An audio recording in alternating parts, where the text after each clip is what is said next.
You want to guarantee your spot on Mom's good list this Mother's Day? Stick around until the end of this video for a special deal on the Mother's Day gift of the year from Aura Frames. There is a race underway right now among a group of individuals in the United States to try to be Donald Trump's vice presidential pick. He's going a different direction this time. I mean, if you thought Mike Pence was as craven and as debased as a person could be, looking longingly and lovingly at Donald Trump as he mimics him, putting his water bottle down, and just the nuts of all of that, this crop of individuals who are shameless and dignity-free is even worse. Among them is Kristi Noem, who is in jeopardy of losing her spot as a vice presidential pick of Donald Trump because of her puppy murdering account in her book. She was on with Margaret Brennan, Face the Nation this weekend, and was asked about another very troubling excerpt in her book, this time where she claims to have met on some mission of diplomacy with Kim Jong Un, which is indeed not something that happened, and is indeed not something that should have happened, and is indeed not something that is in the purview of a governor of a state with fewer than 1 million people. There are wildly more people in just the Washington, Maryland, Virginia area where I live, the DMV, than is in her entire state, which is probably 300,000 square miles, a massive state geographically. She has no business meeting with Kim Jong Un, but she wrote about it in her book nonetheless, which, by the way, let me get this out of the way. Her publisher tweeted this yesterday at 5:50 p.m. At the request of Governor Noem, we are removing a passage regarding Kim Jong Un from her book, No Going Back, upon reprint of the print edition, and as soon as technically possible on the audio and ebook editions. Further questions about the passage should be referred to the author. Don't talk to us. Don't ask us about this. This was at the request of the writer of the book, Kristi Noem, who's now acting like, oh, well, I had no idea. What? Also, while not answering the question directly, whether or not she met with Kim Jong Un, the murderous, genocidal dictator who is systematically starving his own people. Here's the clip from Face the Nation, and then we'll address it point by point as well as we can, since she doesn't want to give an answer.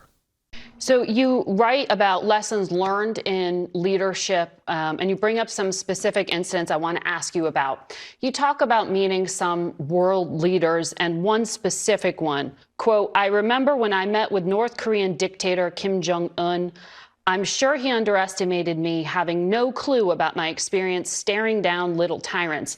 I've been a children's pastor after all. Did you meet Kim Jong Un? Well, you know, as soon as this was brought to my attention, I certainly made some changes and looked at this passage. And I've met with many, many world leaders. I've traveled around the world. As soon as it was brought to my attention, we went forward and have made some edits. So I'm glad that this book is being released in a couple of days, and that those edits will be in place, and that people will have the updated version. So you did not meet with Kim Jong Un. That's what you're saying. You know, I've met with many, many world leaders. I've traveled around the world. I think I've talked extensively in this book about my time serving in Congress, my time as governor, before governor, some of the travels that I've had. I'm not going to talk about my specific meetings with world leaders. I'm just not going to do that. This anecdote shouldn't have been in the book, and as soon as it was brought to my attention, I made sure that that was adjusted. So the book is not released until Tuesday, and so we're doing all that we can to make sure that those changes changes are made, and I'm going to continue to focus on what this book is and the blueprint that it lays out for the American citizen, on all of the things in the background and stories of my life, but also what I think that needs to be identified in politics and what's broken today. I talk about how broken the money game is, how broken it is that we've got consultants that are getting rich off of elected officials, and then how fake some elected politicians are. Every single person in this country wants someone in elected office that's a human being, that doesn't say they're perfect. I take responsibility for that being in the book, and as soon as it was brought to my attention, I asked for it to be changed. So I'm glad that the release date is in a couple of days, and we're excited to talk to America about my new book, No Going Back. So it's a simple question. Did you meet with Kim Jong Un? This is not an answer. As soon as this was brought to my attention, I made some changes and looked at this passage. As soon as what was brought to your attention? The account of meeting a foreign dictator, a murderer that you claim to have met? When that was brought to your attention, the thing you wrote in the book that you're publishing, when that was brought to your attention? So did you meet with Kim Jong Un? I've met with many world leaders. I'm not going to talk about specifics. Nobody's asking you for specifics of the meeting, just whether it took place. Did you meet with Kim Jong Un? Dum-dum. This interaction should have gone down like this. It's, did you meet with Kim Jong Un? And yes or no.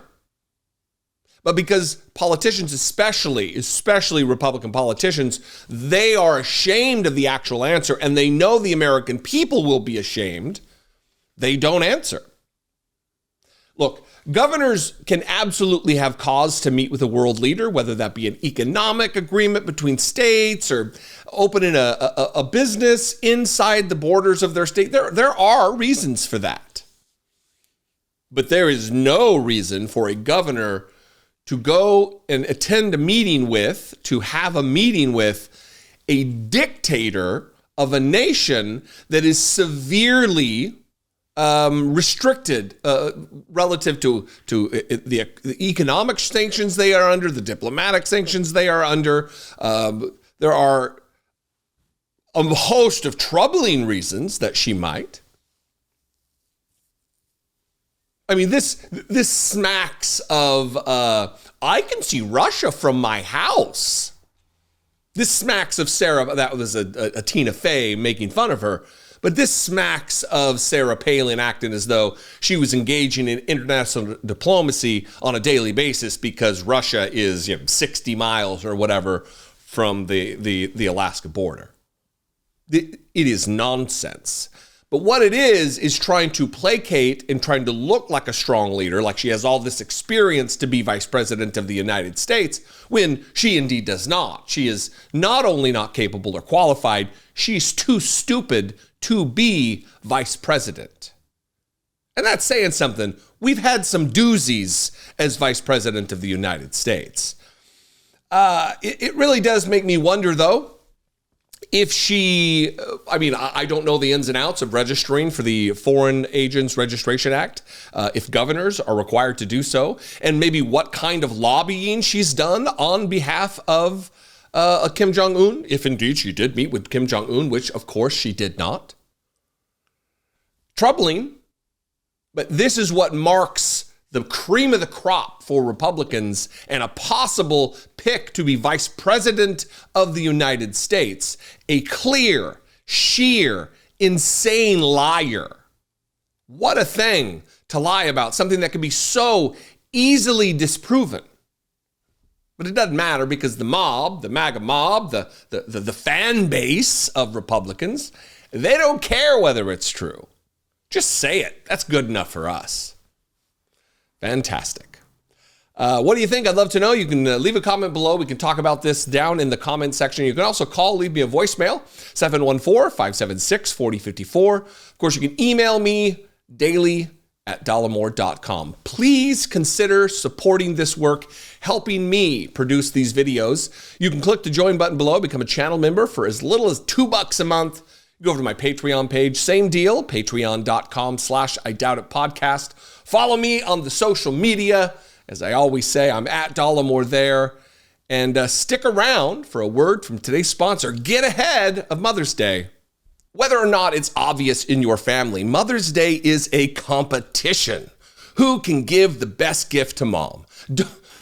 Don't delude yourself. If you can buy crappy convenience store chocolates again, they will be held against you. And it'll be in the court of maternal opinion. Get a leg up on the competition this Mother's Day and give your mom, your wife, your sister an Aura frame. Aura frames are beautiful Wi-Fi connected digital picture frames that allow you to share and display unlimited photos. The frames just take a couple of minutes to set up via the Aura app, and the displays are meticulously high resolution, so mothers in your life will never even think that they're looking at a screen. Right now, Aura has a great deal for Mother's Day. Listeners can save on the perfect gift by visiting auraframes.com to get $35 off plus free shipping on their best-selling frame. That's auraframes.com. Use code Dollemore at checkout to save. Aura frames display in true color and automatically adjust to light levels, so they'll turn off when you turn out the lights to save energy. And they have been featured in more than 130 different gift guides as well.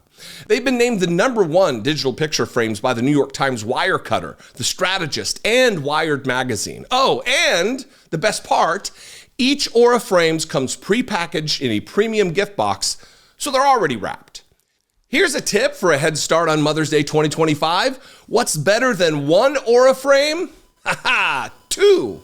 Head to auraframes.com now to get $35 off their best-selling Carver matte frame plus free shipping. That's auraframes.com and use code Dollemore at checkout. Take the prize of son, sibling, or husband of the year by purchasing Aura frames for the mothers in your life. Terms and conditions apply.